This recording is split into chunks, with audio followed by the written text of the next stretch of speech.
कार्यकर्त्या अंजली दमानिया.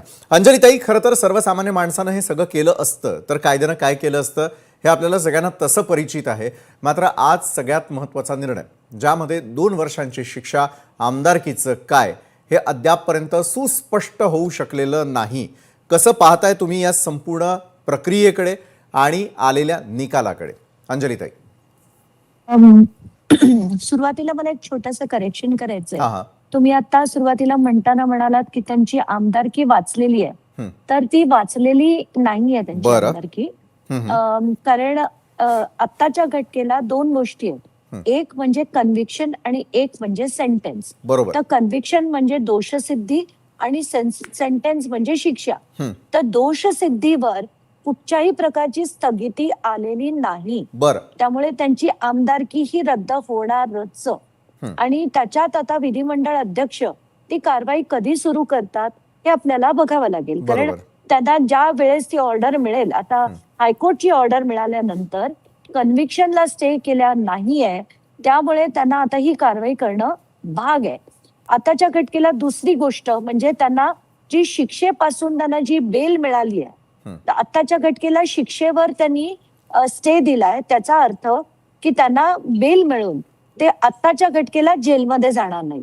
आता ती दिघोळे कुटुंब जर याच्या विरुद्ध, कारण आज लद्दांचं हे सिंगल जजच सुनावणी होती, याच्यात कायद्याने अपील मध्ये जायचं असेल तर ते बेंच पुढे जावं लागतं. आता समजा या दिघोळे कुटुंबानी पुढे जाऊन बेंच पुढे अर्ज करायचा म्हटला तर या सेंटेन्सला म्हणजे शिक्षेच्या सेंटेन्सला सुद्धा रिव्ह्यू मध्ये आपल्याला हे करता येईल. पण आताच्या घटनेला ते जातील की नाही ते आपल्याला माहित नाही. पण ऍज ऑफ आज आत्ताच्या घटनेला त्यांच्या सेंटेन्स वरच फक्त स्टे आलाय. स्टे म्हणजे त्यांना आता स्थगिती मिळाली आहे, प्लस त्यांना बेल मिळालाय. आता फॅक्ट आहे की मी हॉस्पिटलमधनं पण सगळी माहिती काल रात्री घेतली. त्यांच्या सगळ्या कार्डियक एन्झाइम्स हाय आहेत, त्यांच्या ईसीजी मध्ये चेंजेस होते, सीटी अँजिओग्राफी मध्ये कॅल्शियम स्कोर हाय होता, आणि त्यांना आज तर आता डॉक्टर्सनी सांगितलंय की 4 ब्लॉकेजेस देखील होते. आणि त्याच्यासाठी नॉर्मली डबल वेसल किंवा ट्रिपल वेसल, म्हणजे ते माझं प्रोफेशन आहे म्हणून मला माहिती आहे, नाही तर तुम्ही म्हणाल हे सगळ्याच विषयात कसं काय बोलतात, पण ते माझं प्रोफेशन होतं म्हणून मी तुम्हाला सांगू शकते की डबल किंवा ट्रिपल वेसल्स डिझीज असेल जनरली त्याला बायपासच करावे लागतं, कारण त्यांना 200% आणि एक 90% आणि एक 60% असं काहीतरी आहे. तर आताच्या घटनेला 60%च्या ब्लॉकला तेवढं स्टँडिंग केलं तरी चाललं असतं, पण बाकीचे जे 2 आहेत ते सिरियस आहेत, त्याच्यामुळे त्यांना ते बायपास करावी लागेल आणि केली तर जास्त बरं होईल. आणि त्यांचं बीपी ऍडमिशनच्या वेळेसच 220/115 होतं. त्यांची हार्ट रेट जो आहे तो पण एलिव्हेटेड होता. हे फॅक्ट आहे. नॉर्मली कसं असतं की हे सगळे मंत्री संत्री असतात ना, त्यांना हॉस्पिटलाइज करण्याच्या वेळेस ते सगळेच दाखवतात की आम्हाला बरं नाही आणि जाऊन हॉस्पिटलमध्ये ऍडमिट होऊन घेतात, म्हणजे त्यांना अटक टाळायची असते. या केसमध्ये काय झालं, कदाचित त्यांनी खरंच धास्ती घेतली की मला आता जेलमध्ये जायला लागेल म्हणून की काय, त्यांना ते बीपी वाढलं त्यांचं आणि त्यांचा कार्डियक इश्यू अग्रेवेट झाला. तर आताच्या घटनेला यांची केस जेन्युइन समजून, आणि ती आहेच, त्यामुळे आपण खऱ्याला खरं, आपण साधी माणसं आहोत, खऱ्याला खरं आणि खोट्याला खोटं म्हणतो. तर आताच्या घटनेला जे फॅक्ट्स आहेत ते हेच आहेत की त्यांची तब्येत बरी नाहीये, त्यामुळे त्यांना बेल मिळालं ते बरं झालं. कदाचित मेडिकल ग्राउंड्सवर पण, कारण हे फॅक्ट सुद्धा कोर्टापुढे मांडले असतील कदाचित, पण मी जी माहिती घेतली कोर्टातनं, कारण काही अतिशय चांगले पत्रकार जे माझ्या अगदी चांगल्या परिचयाचे आहेत, त्यांचं असं म्हणणं होतं की जे सरकारी वकील आहेत ना ते कुठेतरी स्ट्रॉंगली बाजू मांडत नव्हते.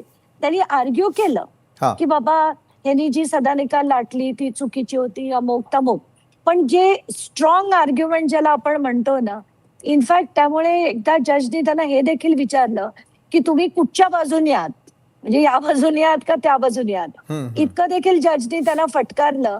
आणि त्याचं कारण हेच होतं की ज्या कन्व्हिक्शननी त्यांनी लढणं गरजेचं होतं, त्या कन्व्हिक्शननी कदाचित त्यांना इन्स्ट्रक्शन्स असतील की बाबा सेंटेन्सवर मिळालं तर मिळू द्या.